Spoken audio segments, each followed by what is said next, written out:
Buenas noches, soy Francisco Negrete. Disculpe la tardanza, por llegando del trabajo. Este, pero bueno, paso a explicar lo que es cuenta de ecuaciones de Maxwell para el proyecto. ¿Ok? Muy bien, me parece ahí se ve bien y espero se escuche muy bien. Bueno, antes de comenzar a hablar sobre las ecuaciones de Maxwell,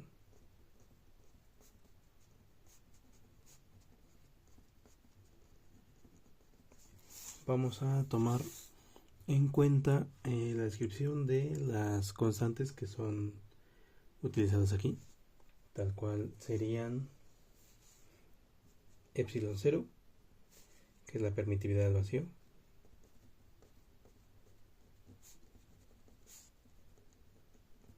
y otra constante sería mu0, que es la permeabilidad del vacío.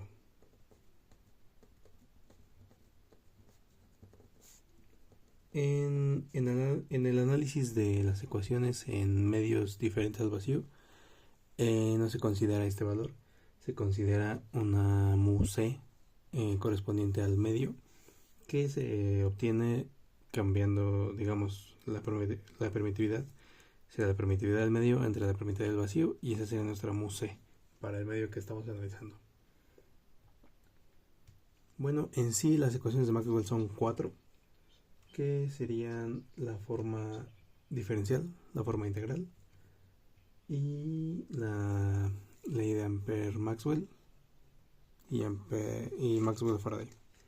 Eh, Cada una es aplicada a un distinto punto, entonces también pueden determinarse como según el objetivo para el que estén hechas. Inicialmente, las ecuaciones de Maxwell no son simplemente de Maxwell, fueron derivadas de ecuaciones previas de otros científicos y mayormente las primeras son de Gauss. Entonces también se conocen como leyes de Gauss para el objetivo, ¿no? Digamos para el campo eléctrico, para el campo magnético. Entonces vamos a ello. En realidad las leyes de Maxwell están aplicadas a un campo electromagnético, que es justamente un campo eléctrico y un campo magnético. Para el análisis se dividen justamente en eléctrico y magnético. La primera ecuación de Maxwell está enfocada en el campo eléctrico. La ecuación sería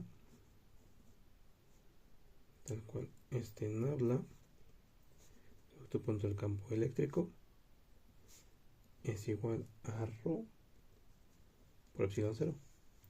En esta ecuación, ρ es la densidad de carga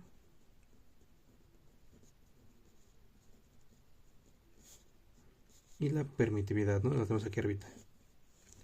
Entonces, tal cual dice que debido a una carga existente en el espacio, un poquito, expresión mejor. Debido a una carga existente en el espacio o en el medio, se va a provocar un campo eléctrico. De este modo, de manera gráfica, si tenemos alguna carga positiva depositada en el espacio, esta generará líneas de campo eléctrico enfocadas o dirigidas hacia afuera.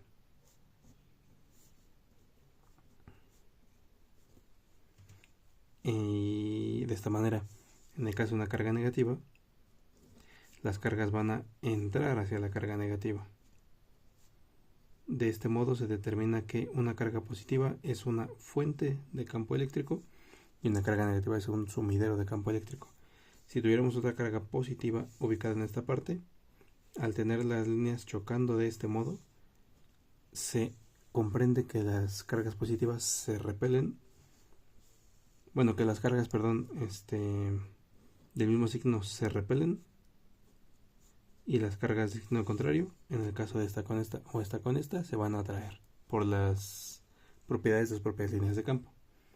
Otro concepto aunado a esta primera ley de Maxwell, ecuación de Maxwell, es el decaimiento de las líneas de campo eléctrico debidas a una carga. En el caso de una carga positiva, digamos que aquí habría mayor cantidad de líneas de campo eléctrico y conforme la distancia es mayor, estas irán decreciendo, serán menos.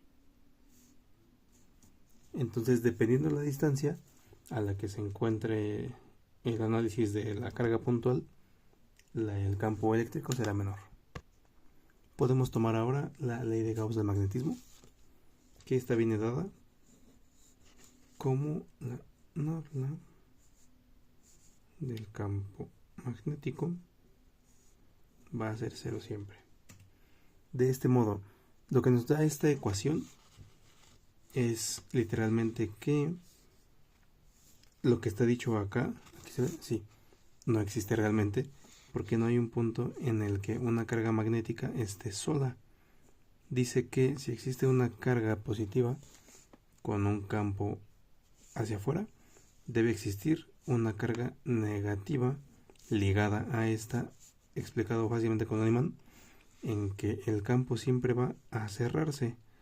Entonces cualquier carga positiva que salga va a regresar a una carga negativa de este modo. Entonces lo explicado aquí es que todo flujo de campo magnético provocado por una carga positiva será de manera cerrada, iniciando en un campo positivo, en un punto positivo, polo positivo, y cerrando en un polo negativo. De este modo es que se explica esta funcionalidad.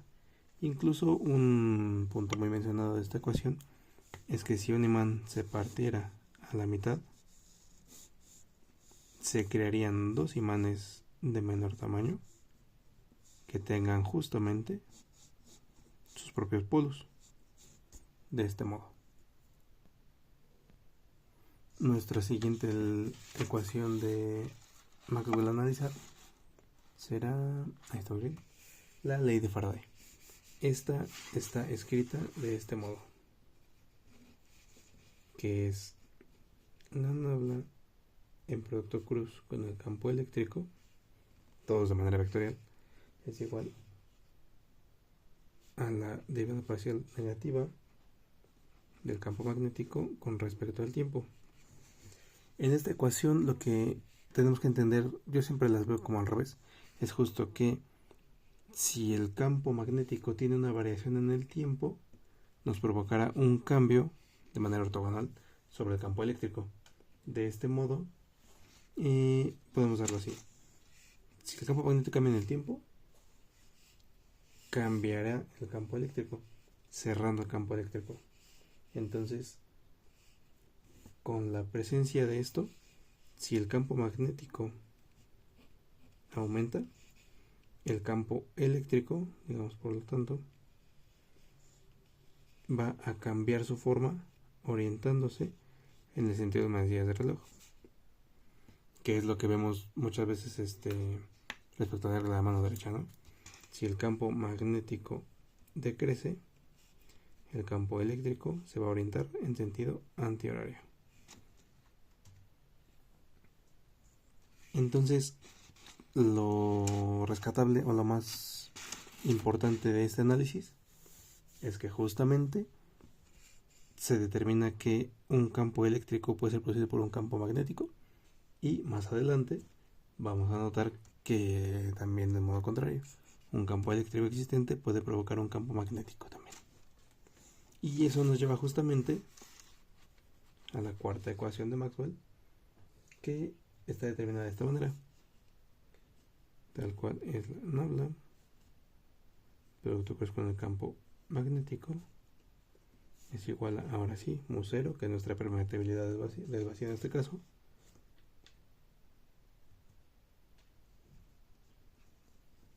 aumentamos con esta jotita, mu0 por epsilon 0. Este J es la corriente eléctrica determinada por el campo eléctrico justamente ahí, respecto al tiempo. Entonces justo ahora lo que estamos viendo es la creación de un campo magnético provocado por un campo eléctrico, dependiendo de la permeabilidad y permitividad del vacío, o dependiente de una corriente existente. porque el cambio del flujo eléctrico o del campo eléctrico es justamente un flujo eléctrico de donde cargas eléctricas de movimiento. De este modo, tenemos aquí el campo eléctrico cambiante en el tiempo nos va a dar un campo magnético, o las cargas moviéndose, que es un flujo eléctrico, van a provocar un campo magnético.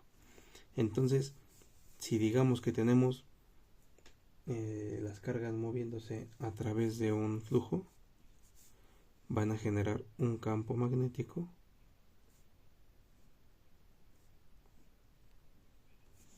y este campo iría así. Justamente si tuviéramos una bobina con cargas moviéndose dentro de ella, digamos en este sentido, tendríamos un campo magnético. Digamos, estas van hacia abajo. Tendríamos un campo magnético que iría de este modo, siguiendo la misma regla de la mano derecha. Estas mismas irían hacia acá, ¿no? Entonces justo las leyes son tal cual. La existencia de una carga en un medio va a provocar un campo eléctrico con este funcionamiento de líneas de campo eléctrico. Las cargas positivas generan fuentes de campo eléctrico, las cargas negativas son sumiderios de campo eléctrico.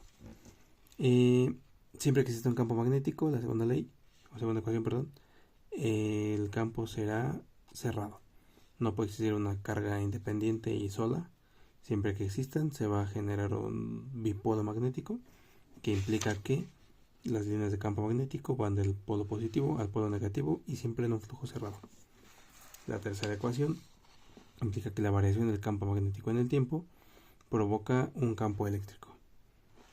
Y la cuarta implica que la variación del campo eléctrico en el tiempo nos va a generar un campo magnético, o el flujo de cargas del campo eléctrico, que serían cargas de movimiento, genera un campo magnético.